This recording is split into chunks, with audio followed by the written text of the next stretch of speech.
थुंग थुंग कंधे पर बोरा लटकाए दिन भर गलियों में भटकता रहता। इधर उधर पड़ी प्लास्टिक की बोतलें और पुरानी चीजें उठाता रहता। फिर शाम को उन्हें बेचकर 2 वक्त की रोटी कमाता। थुंग थुंग अपनी बीवी और बच्चे के साथ एक टूटी हुई झोपड़ी में रहता था।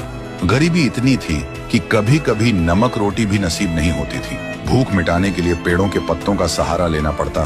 फिर भी थुंग थुंग ने कभी चोरी का सहारा नहीं लिया। एक दिन थुंग थुंग थका हारा श्मशान के पास बैठा था। शाम ढल चुकी थी और हवा में जले हुए लकड़ों की बू थी। तभी उसे मिट्टी के नीचे से हल्की सी रोशनी चमकती दिखी। वह धीरे से उठा और मिट्टी खोदने लगा।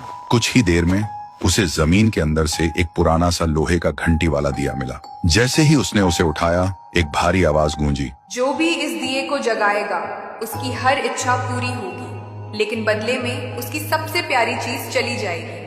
थुंग थुंग का दिल जोर जोर से धड़कने लगा।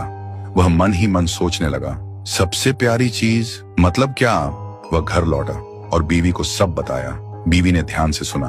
उसकी आंखों में डर भी था और थोड़ी सी उम्मीद भी। फिर बोली, 3 दिन से बच्चा भूखा है, क्यों ना पहले खाना मांग ले। थुंग थुंग ने कांपते हाथों से दिया जलाया और धीरे से बोला, हे दिए, मेरे भूखे बच्चे के लिए अनाज दे दो, बस पेट भर खाना दे दो। अचानक पूरी झोपड़ी अनाज और रोटियों से भर गई। बीवी खुशी से रो पड़ी। लेकिन उसी रात थुंग थुंग ने देखा उसका बच्चा चुपचाप कोने में बैठा है और उसे पहचान नहीं रहा। सुबह तक बेटा उसका नाम भूल चुका था। थुंग थुंग टूट गया, लेकिन घर में अनाज था और भूख खत्म हो चुकी थी। उसने खुद को समझाया, बाद में बच्चे का इलाज करवा लूंगा। फिर उसने सोचा, एक और बार इस्तेमाल कर लेता हूँ। इस बार उसने मांगा, हे दिए, पक्का मकान और दुकान दे दो। पलक झपकते ही टूटी झोपड़ी की जगह एक सुंदर पक्का घर बन गया और बगल में भरी हुई दुकान खड़ी थी।